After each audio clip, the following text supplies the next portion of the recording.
Hi, my name is Mr. Macmillan, and welcome to part 1 of my introduction to the design argument for the existence of God. In this first part, I'm going to introduce you to the main concepts associated with the design argument. In part 2, we'll look at 2 specific versions of the design argument, as well as looking at some of the most common criticisms of these arguments. The design argument has a long history, and many philosophers and religious thinkers have thought it to be intuitively obvious that the universe had a designer.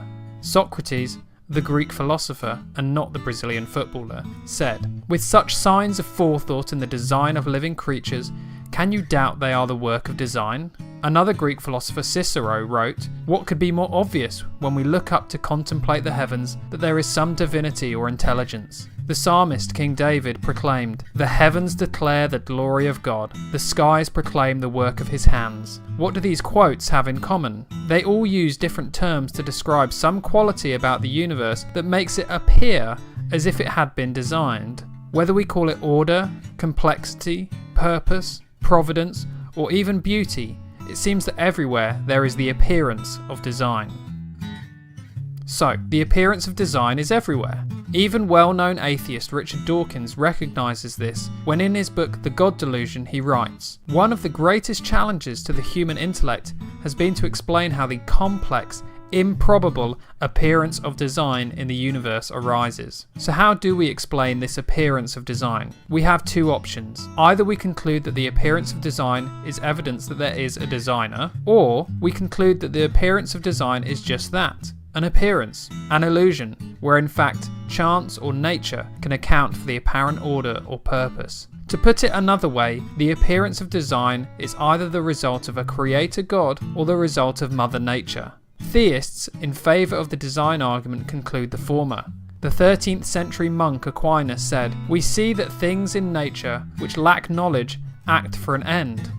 Hence it is plain that they achieve their end not fortuitously, but designedly." Those who are against the argument will conclude the latter. For example, Richard Dawkins, in the same section as I quoted earlier, wrote, "The temptation to attribute the appearance of design to actual design itself is a false one."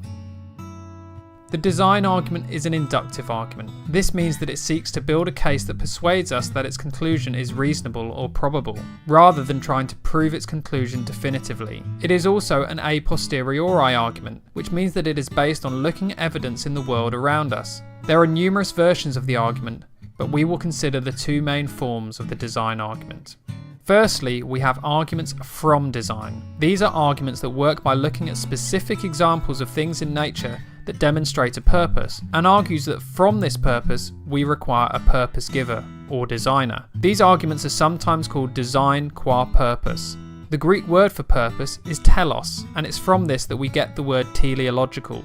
These arguments tend to try to persuade us by the use of analogy, comparing the creation of something within the universe, like a watch, to then describing how the universe as a whole was created in a similar way. This type of argument was used perhaps most famously by William Paley and his analogy of the watch, which we will look at in more detail in part 2. The other main type of design argument is arguments to design. These arguments work by looking at the way that the universe as a whole exhibits evidence of purpose, rather than looking at specific things, and then argues from this to a purpose giver or designer. These arguments are sometimes called design qua regularity, since they often look at the way the universe is coherently or regularly ordered for an apparent purpose. They are sometimes also called providential arguments, because they often argue that the purpose of the whole universe is to provide for the creation of human beings. These arguments tend to try to persuade us by an appeal to probability, arguing that since chance is a poor explanation of order, then God is the more likely explanation. One version of this is called the anthropic argument, which appeals to something known as the Goldilocks enigma. We will also look at this in part 2. That's the end of part 1. To watch part 2, please follow the link below. If you found this useful, please remember to give it a thumbs up and subscribe to my YouTube channel. You can also follow me on Twitter, like my Facebook page, and download audio versions of my videos from podbean.com.